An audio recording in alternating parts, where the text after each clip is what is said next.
Hello friend, welcome है आपको हमारे यूट्यूब चैनल मिनट क्लासेस में।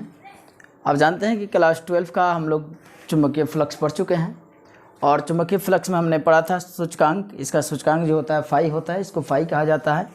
यह सूत्र इसका जो होता है फाई बराबर B vector dot A vector होता है और फाई बराबर बी ए कॉस थीटा भी होता है।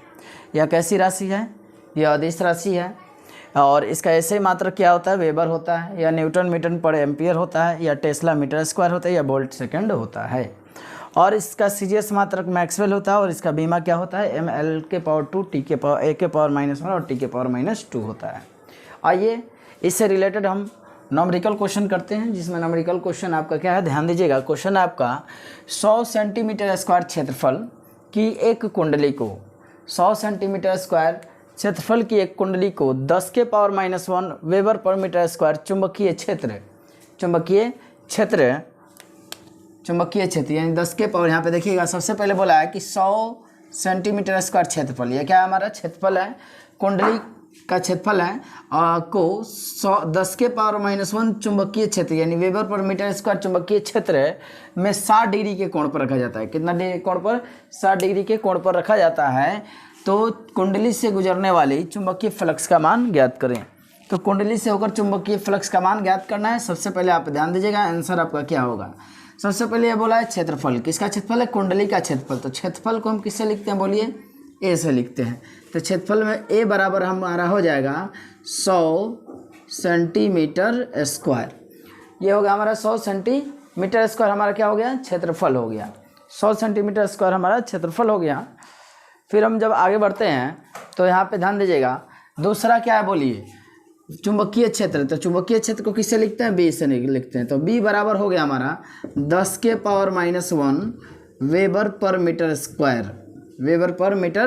स्क्वायर हो गया। और आपका कोण जो दिया है थीटा बराबर कितना हो जाएगा? बोलिए 60 डिग्री हो जाएगा। कोण कितना डिग्री हो जाएगा? 60 डिग्री हो जाएगा। इसके बाद से हम ध्यान देंगे फिर आगे क्या बनेगा, ध्यान दीजिए। जब भी क्षेत्रफल जो होना चाहिए वो मीटर स्क्वायर में होना चाहिए। तो सबसे पहले मीटर स्क्वायर को हम सेंटीमीटर स्क्वायर को हम मीटर स्क्वायर में बदलने के लिए क्या करते हैं कि हम 10 यानी एक जो करेंगे 100, तो ये मीटर में बदलेगा, लेकिन मीटर स्क्वायर है इसलिए क्या कितना पड़ेगा? डबल 100 से गुणा करना पड़ेगा, यानी भाग देना पड़ेगा। सेंटीमीटर को हम लिख सकते हैं अब मीटर स्क्वायर।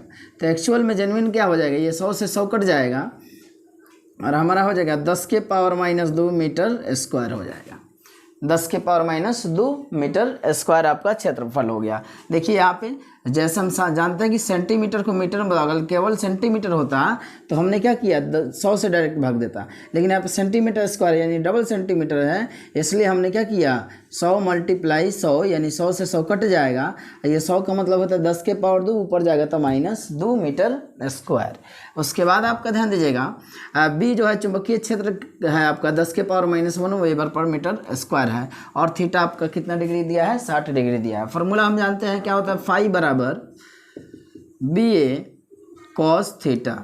तो यहाँ पे ध्यान दीजिएगा, फाई का फाई रहेगा, बी का वैल्यू कितना दिया है? तो 10 के पावर -1, बी का पावर 10 के पावर -1 और ए का वैल्यू कितना दिया है? 10 के पावर -2।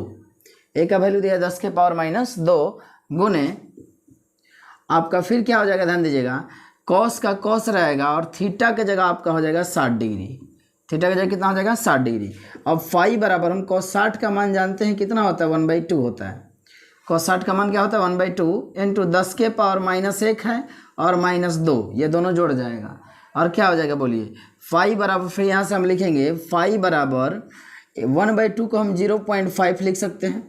1/2 को हम 0.5 लिख सकते हैं, भाग देंगे तो, और गुणे 10 के पावर -3, 10 के पावर -3 यानी एक्चुअल में अगर हम यह क्या करेंगे बोलिए, दशमलव हटाएंगे तो 5 × 10 के पावर -4 हो जाएगा और यह क्या हो जाएगा हमारा? बोलिए वेबर हो जाएगा। क्या हो जाएगा? वेबर। तो यह हमारा क्या निकला बोलिए? हमारा निकला चुंबकीय फ्लक्स का मान निकल गया। फिर दूसरा क्वेश्चन हम ध्यान देते हैं। दूसरा क्वेश्चन क्या है, आइए देखते हैं।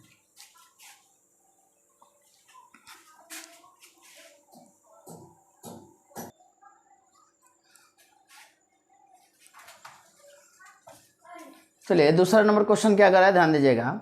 दूसरा नंबर क्वेश्चन कर रहा है, एक वृत्ताकार वलय का क्षेत्रफल two I cap plus two J cap plus two K cap into 10⁻² metre square है। एक वृत्ताकार वलय है, कुंडली है, जिसका क्षेत्रफल क्या है 2i cap plus J cap plus 2k cap multiply 10⁻² metre square है। और बोला है यदि वलय इतना चुंबकीय क्षेत्र में यानी 3i minus K cap multiply 10⁻⁴ Tesla चुंबकीय क्षेत्र में रखी गई है, इतना में रखी गई है, तो वलय से पारित चुंबकीय फ्लक्स का मान ज्ञात करें। तो इसके पहले वाला में क्या था, इसके पहले वाला में नॉर्मल वैल्यू में मैंने जो नॉमरिकल वैल्यू में दिया था यानी फिक्स वैल्यू में दिया था, जैसे आपका 100 मीटर सेंटीमीटर स्क्वायर था, इस तरह से दिया था। लेकिन अब जो होता है वेक्टर फॉर्म में दिया है। अब किस फॉर्म में दिया है, वेक्टर फॉर्म में दिया है। तो वेक्टर फॉर्म में दिया है तो कैसे बनेगा, ध्यान दीजिएगा।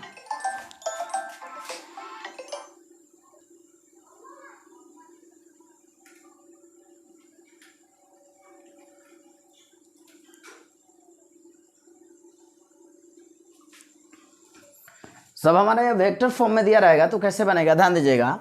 यह वेक्टर फॉर्म में दिया हुआ है तो सबसे पहले हम देखेंगे यह क्या है, मीटर स्क्वायर है यानी क्षेत्रफल है। तो हमारा ए वेक्टर का वैल्यू कितना दिया हुआ है, ए वेक्टर का वैल्यू दिया है 2i cap plus J cap plus 2k cap दिया हुआ है, क्या है 10⁻² मीटर स्क्वायर, यह हमारा वैल्यू दिया हुआ है। उसके बाद बोल रहा है चुंबकीय क्षेत्र। तो चुंबकीय क्षेत्र को हम किससे लिखते हैं, बी वेक्टर से। तो बी वेक्टर बराबर दिया है 3i cap minus K cap multiply 10⁻⁴ Tesla. चुंबकीय क्षेत्र का जो मात्रक होता है वो क्या होता है, टेस्ला होता है। फिर आगे हम बढ़ते हैं, देखिएगा। तो यहाँ पे आपका मीटर स्क्वायर से हमें पता लग रहा है कि यहाँ से यहाँ तक यह क्या है, हमारा क्षेत्रफल है। ये टोटल हमारा क्या है, क्षेत्रफल है। और ये हमारा क्या है, चुंबकीय क्षेत्र का वैल्यू यानी बी वेक्टर का वैल्यू। तो हम यहाँ पे कौन सा फार्मूला लगाएंगे, ये वाला लगाएंगे कि ये वाला लगाएंगे। तो चूंकि यहाँ पे हमारा जो फार्मूला दिया, ये वैल्यू जो दिया है वो वेक्टर फॉर्म में दिया है ना जी, वेक्टर फॉर्म में दिया है, इसलिए हम ये वाला फार्मूला का यूज़ करेंगे। तो हम जानते हैं फार्मूला फाई बराबर B vector dot A vector. B vector dot क्या है बोलिए, ए वेक्टर है। तो अब हम क्या करेंगे, ध्यान दीजिएगा। बी का वैल्यू कितना है, तो बी का वैल्यू है 2i cap plus J cap plus 2k cap multiply 10⁻² multiply गुणा, यहाँ पे डॉट है, यहाँ पे क्या है जी, डॉट है। फिर हमारा क्या है, ए वेक्टर का वैल्यू दिया है 3i cap minus K cap multiply 10⁻⁴ Tesla. तो चलिए अब हम क्या कर सकते हैं, पहला चीज़ या जो डॉट प्रोडक्ट में दिया ना, इसको हम लेंगे। तो क्या हो जाएगा, 2i cap plus J cap plus 2k cap dot 3i cap minus K cap multiply 10⁻² और -4 -6 हो जाएगा। -2 और -4 कितना हो जाएगा, -6 हो जाएगा। इसके आगे जो हम सोल्यूशन करेंगे, यार ध्यान दीजिएगा, आपने यहाँ पे डॉट प्रोडक्ट पढ़ रहा है, आपने यहाँ पे आप कौन सा पढ़ रहे हैं, डॉट प्रोडक्ट। डॉट प्रोडक्ट आपने 11th क्लास में पढ़ा होगा कि जो i वाला होता है i से मल्टीप्लाई होता है, और j वाला होता है j वाला से, और k वाला होता है जो k वाला से होता है। तो यहाँ पे देखिए 2 3 जा 6 यानी 2 3 6, और क्या हो गया i cap dot i cap, i और i हो गया। फिर j वाला तो है नहीं, इसलिए हम k वाला में करेंगे। यहाँ पे क्या 1 है तो प्लस माइनस माइनस, 2 में 1 है तो 2 एकम 2, और यहाँ पे हो जाएगा k डॉट के मल्टीप्लाई 10⁻⁻6। फिर हम जब यहाँ देखते हैं आगे, देखिएगा ध्यान से, क्या हो जाएगा, 6 का 6 होगा, इसका वैल्यू 1 होता है, इसका वैल्यू क्या होता है 1, i डॉट i का मान 1, j डॉट j का मान 1, k डॉट k का मान क्या जी 1। आपने ये पढ़ा होगा, यह सूत्र है। तो इस तरह से यहाँ पे क्या हो जाएगा, 2 हो जाएगा, और इंटू 10⁻⁻6 हो जाएगा। फिर हम आगे बढ़ेंगे तो 6 में से 2 गया तो 4 हो जाएगा, और 10 के पावर -6 हो गया। और यह किसके रूप में आएगा बोलिए, यह जो है फाई का मान निकला है तो यह वेबर में आएगा। किस में आएगा जी, वेबर में आएगा।